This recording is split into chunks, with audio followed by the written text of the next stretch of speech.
Roman numeral 7 days, drop it like it's hot. If this world was mine, I take it things and make them multiply. If this world was mine, I take it enemies in front of God. Introduce them to that life, hit the city with a vibe. Hey y'all, it's your girl Breezy, and you know I love to run my mouth. I know I'm late with running my mouth about them divorced sisters, but here I am. Whenever I'm late, it's still on time, because it's me telling y'all. Now we're going to talk about episodes 7 and 8 together, and then we're just going to get into it. Before I do that, remember to subscribe to the channel. I'm on the way to 2,000 followers. Pushing, chugga lug. Make sure you follow all my social medias. I'll have all the links in the description below. Be sure to thumbs up the video. And make sure you leave your comments down below. Let me know what you think about the review. And yeah, let's get into it. Okay, we're going to talk about episode 7 first. So this boy playing because of these charges. You want to act like you did something to yourself. Why y'all, he didn't do anything to himself. He pumed the window, and that's what it was. And the pastor, figured out Bridget with all that crying. I was like, girl, what is this?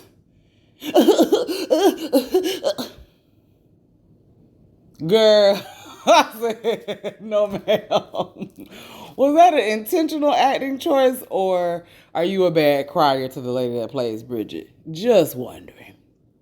So they like, well, who hung up? And it was like, you can't hang up if you did something to yourself. Eventually, she finds out that he at his cousin's house. He should have made his business to call her and let her know that, because that's just wrong for you to have somebody thinking that you did something to yourself.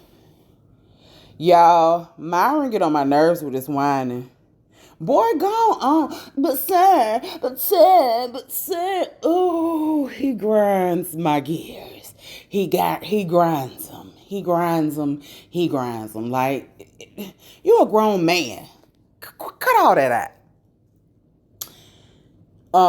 We find out that Naomi wants Franklin gone. She want to take him off the earth, okay?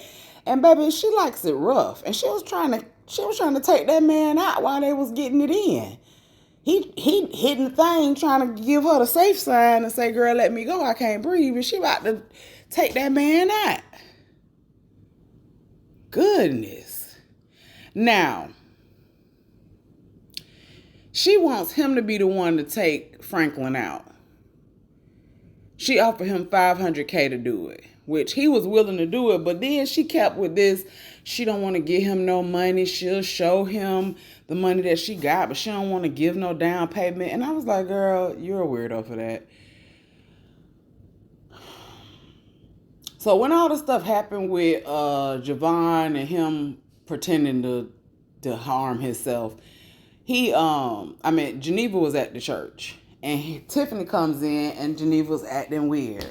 Why you been avoiding me? I text you 5 times. First of all, 5 times with no response.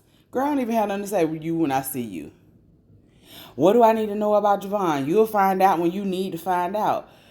Baby, the way she's... Tiffany did say, girl, you better be glad we ain't in this church. Because I would have been like, Trick, if you don't tell me, like... I'm so befuddled, bewildered, and just confused on if we're friends. And this is always what makes me question, are they friends or no? Because it's like, at what point, this is your oldest friend who has some of your deepest secrets. How hard is it to say, she didn't even need to tell her. And I think I said this before in a previous review. She didn't need to tell her that the baby is his, or that she thinks that the baby is his. Remember, we're episode 7. We ain't got there yet. So you already done seen both episodes. We're going to talk about that very, very shortly. But she didn't need to tell Tiffany that she thinks the baby is his. She could have simply said, girl, don't fool with him. I used to mess with him. He's back here being spiteful. Like, she could have gave her the lowdown to let your friend hang out there knowing that this man is trying to talk to her as a get back to you, to get near you, to all of that. It's weird to me. Like, why would you let your friend go through that? That is what gets me about Geneva. And they are getting ready to go to Naomi's house. And Naomi done made the first lady cuss in the church. I don't blame it on First Lady Rashida. I blame it on Naomi because definitely how she has been acting will make anybody cuss. So on the car, so even I have something to do, I'm not gonna ride with y'all. It's like, Geneva, girl, bye. Okay. On the car ride, Rashida's driving. Tiffany like, okay, Geneva don't want to be near me. That's why she didn't want to ride.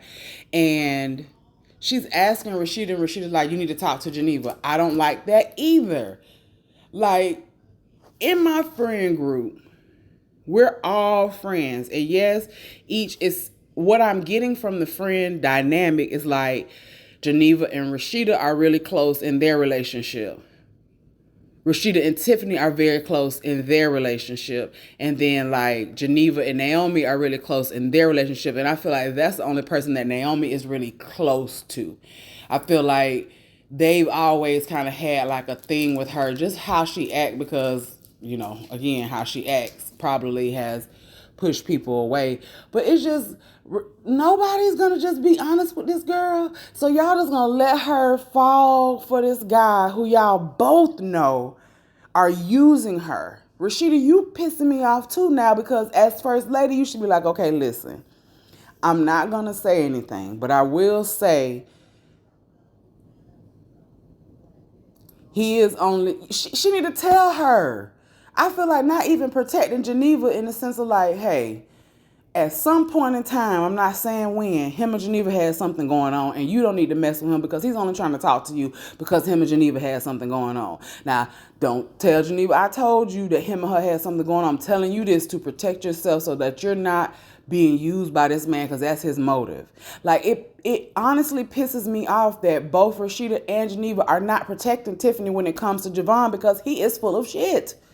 Like, it's wild and crazy to me. So they're in the car talking about how Tiffany doesn't want to keep the baby because of how weird Geneva is acting towards her. And I wouldn't either. You're not going to leave your child with me while you go out the country, and me and you not even talking like that. I'm texting you. You avoiding me. Girl, no.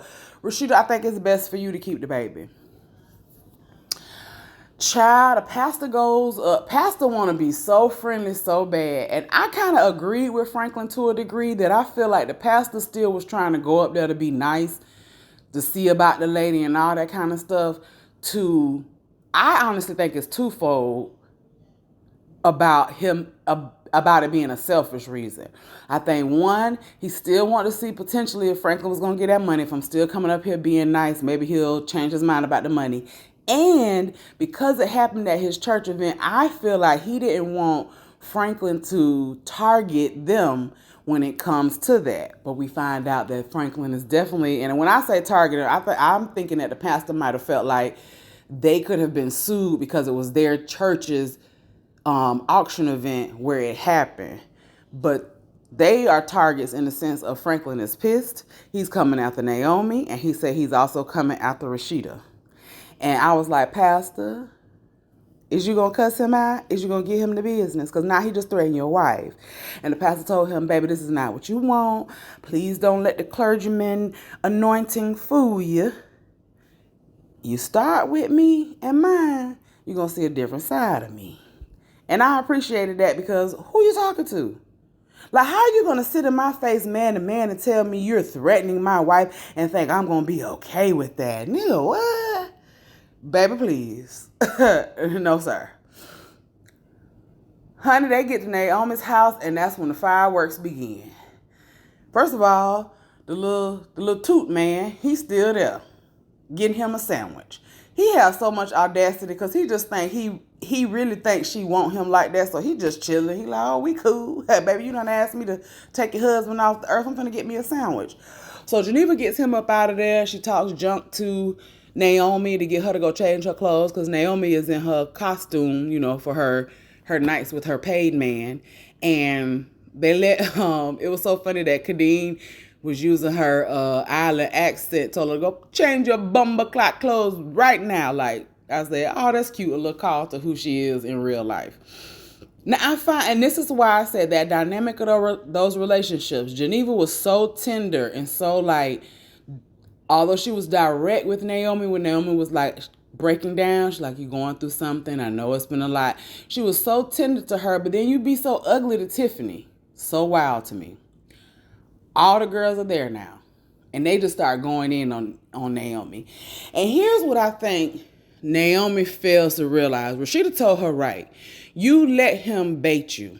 You let him bait you into what you did.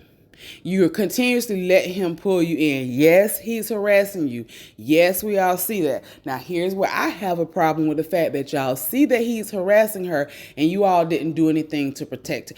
That's something that's an issue in this friendship group. We sisters and all of that, but there's a lot of lack of protection in these situations because I don't feel like they truly protected her. Because I feel like as true friends, once y'all saw it going left, she's at this table making sideways comments and doing all of these things, y'all should have, as a collective, took her out and left that venue, knowing that he was there. I feel like as soon as we both are at the same table and with his new wife, why did nobody protect her in that moment? And that could be, she hasn't said it like that, but that could be part of why she's mad. Because although, yes, I cut up, yes, I did what I did, now that this is me, Sabrina, talking about it, like, why didn't anybody protect Naomi in that moment? Why didn't Geneva, Tiffany, y'all two, gather Naomi and leave, take her out of there completely? Even if y'all had to have security, it would have been better to have security drag her out of there than the ramifications of her throwing this hot coffee on this woman, burning this lady's back up.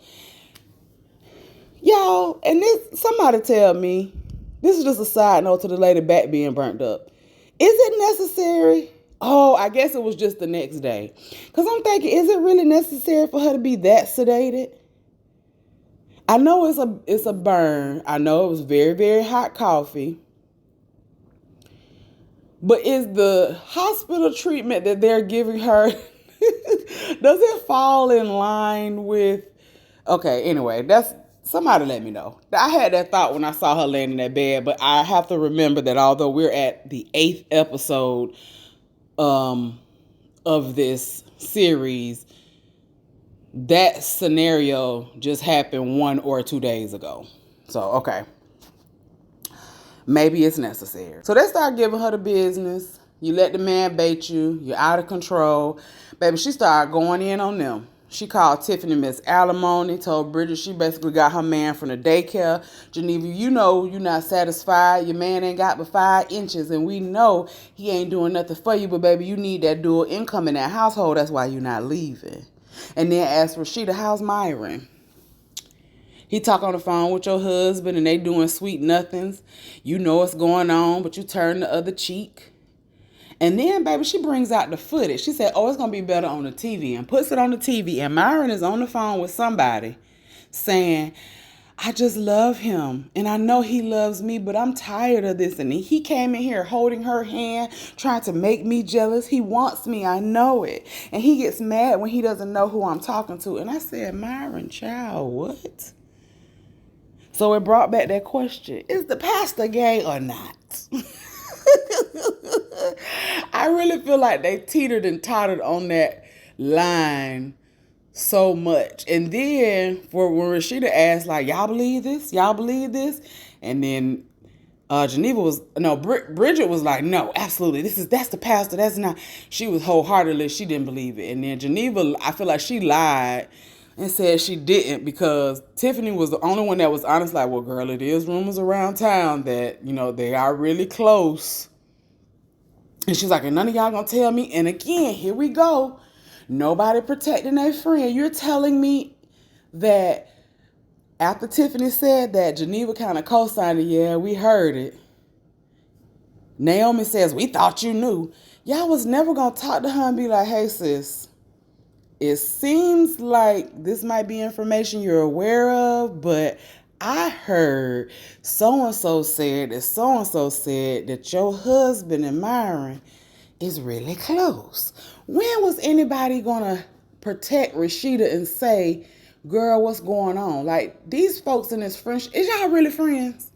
Are y'all really friends? That was episode 7. And y'all tell me what y'all thought about episode 7.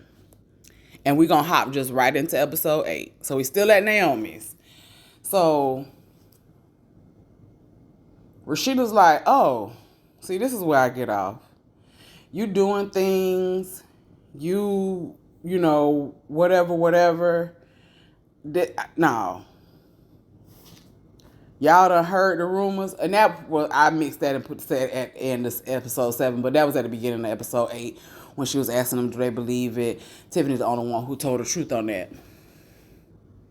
So she brings the pastor and Myron in.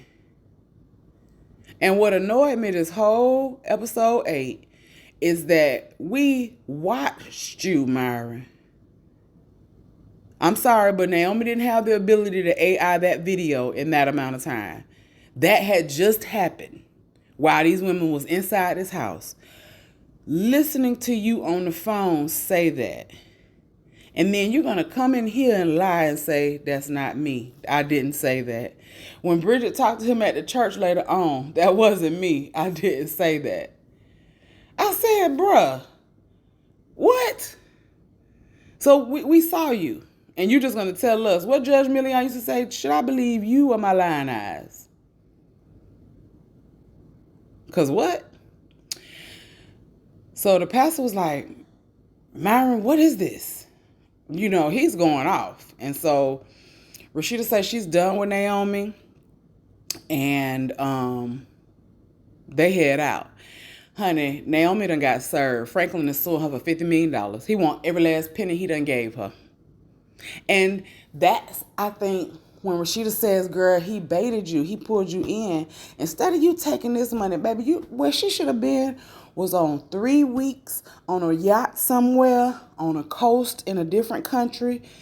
No cell phone, no paying attention to Franklin. Heal my spirit, heal my soul, get over it, and move on. Because what he did was harass you so bad that he knew you would react so that he could sue you, so that he could take all the money he gave you back. He played you. Well, now they're going to court. Geneva's like, girl, I told you this was going to happen. Tried to told you. Javon is a piece of crap. He is a piece of crap. He's a piece of crap. He's a piece of crap. He's a piece of crap. And if I recall correctly, this same man has been a piece of crap in other stuff. Let me go look. Javon divorced sisters. Who plays him? No, who is Javon on? Let me see if I can get the divorced sisters cast. Give me the websites. I don't want the images. Who plays Javon? His name is Robert Christopher Riley. Let's check his filmography because I feel like he played an old buck nigga. I feel like he played a no good ninja in another show or something else I've seen. I'm looking through his filmography. He played on Single Ladies. He played in Nurse Jackie. He was on For Better or Worse. He was on Hit the Floor. I think that's what it was, and I think that he was full of ish on there too. Anyway, I can't recall distinctly which show it was on, but I just feel like based on his face, he was a no good dude on another show. Javon asked Tiffany to go to Italy on the trip with Geneva and William. A whole mess. And Tiffany is actually considering it. I would have told him no. I'm not going, first of all, I'm not going on no trip with you as a man I just met. Because see, he baited her into, are you spontaneous? How spontaneous are you? What if I said we should go on a trip? Okay, that's fine. With my friend and her husband, no. Number one, that is a trip that they're going on, that they're supposed to be reconnecting. Number two, me and my friend are not in a good place right now. I'm not going on no trip with her. So if you want to go on a trip with me, pick a different destination. It could be at the same time if you wanted to, because I ain't planning on keeping her little, I was going to say her little bad behind daughter. That little girl probably ain't bad. I hadn't planned on keeping the baby anyway. But we will not go on a trip with them. Tiffany's so weak and so ready to jump into something. She ain't had nothing in a while, and she paying this man alimony that she just falling for whatever. Okay. Y'all, Naomi is wild as I don't know what. She goes to the hospital with these roses and ends up hitting the lady in the back with the roses. Now, some of these lines from these people, I understand we want to move the story along so that something can happen in that way, but ain't no nurse gonna be like, ma'am, don't touch her. She has open wounds. You could infect her. Girl, no, listen.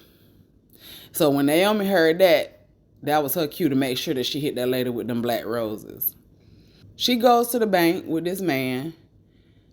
And again, that is the craziest thing, for you to want to hire someone to take someone off of the earth. I'm going to pay you $1 million now. She done moved it up to this $1 million, show him this $1 million. But I'm not going to give you nothing. And I want you to get it done. So that girl, if I do it and you don't pay me the rest of my money, then I have zero? Are you kidding me? So he told her, man, F you. And he left. So Myron with his whiny self came to clean out his desk. He's talking to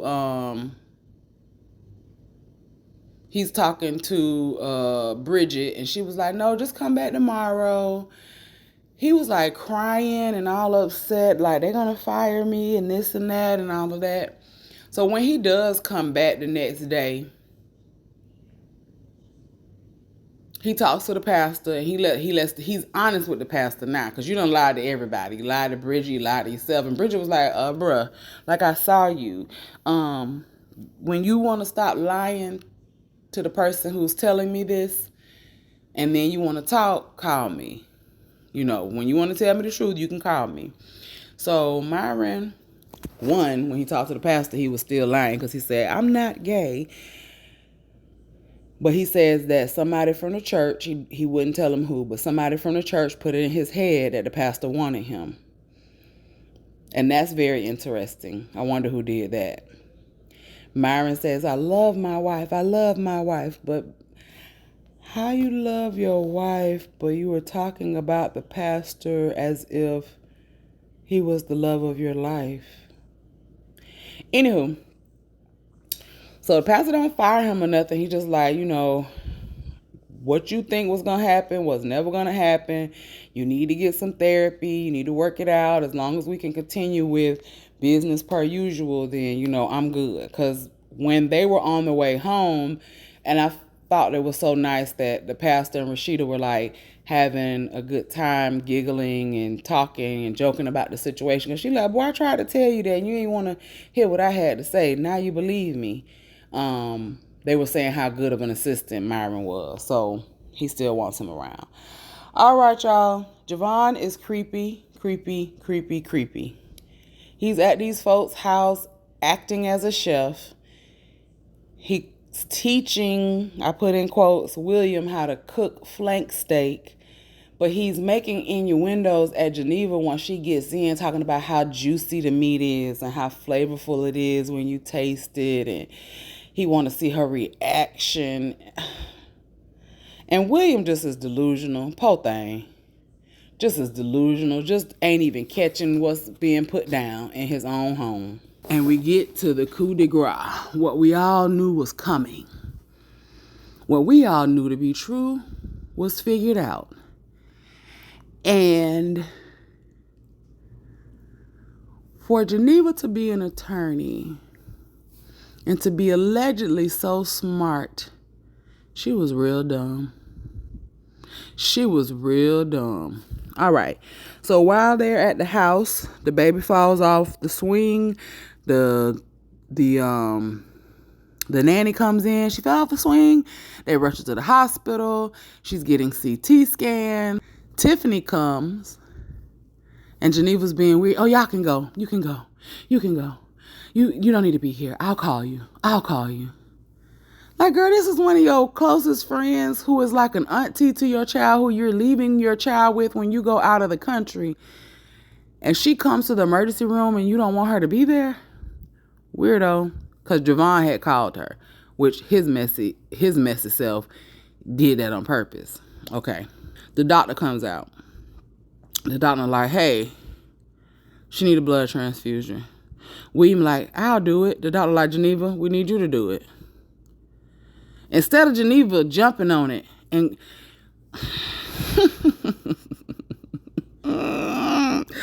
instead of Geneva jumping on it and saying, yes, I'll do it,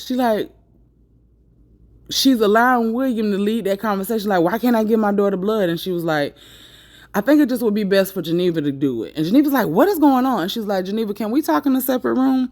And Geneva's like, no, you can tell me what. I said, you cannot be this stupid. Geneva's really indignant, like, no, why can't you tell us out here? Just tell it. The doctor is looking at you, trying to give you a clue, and you're not picking up what she's putting down. So the doctor like, oh, okay, we finna do this here, huh? Oh, well, this is how you want it. Well, your daughter is AB, and we need an AB donor. William like, well, my blood type is O. She said, exactly. So you can't donate.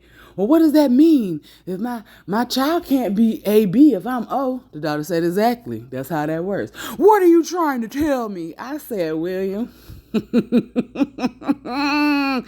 William, she's not trying to tell you anything, love. She just told you your child is AB.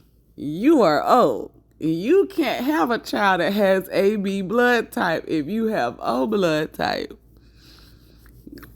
I said, not Geneva looking like a dang on deer stuck in the headlights. No, girl, the doctor want to go in the back and talk to you. You know good enough well. I guess maybe she had lied to herself so deep that she really was not thinking that William wasn't the daddy. I said, dum da dum dum dum. But anyway, y'all, that was Divorced Sistas, episode 8. So I mushed these two together just to go ahead and get them out the way, get episode 7 and 8 up. I don't know if this is the ending. Hopefully we get 2 more episodes because I want to see how many more times William is going to ask the doctor, what is she trying to tell him by telling him that AB can't have an O parent. Okay. Please somebody explain to me, am I being weird about how these people are as friends, or are they weird as friends to y'all? Please somebody let me know, because these friendships are very questionable to me. Tell me what y'all thought about episode 7 and 8. Do y'all enjoy the show? Does it get on your nerves like it slightly gets on mine?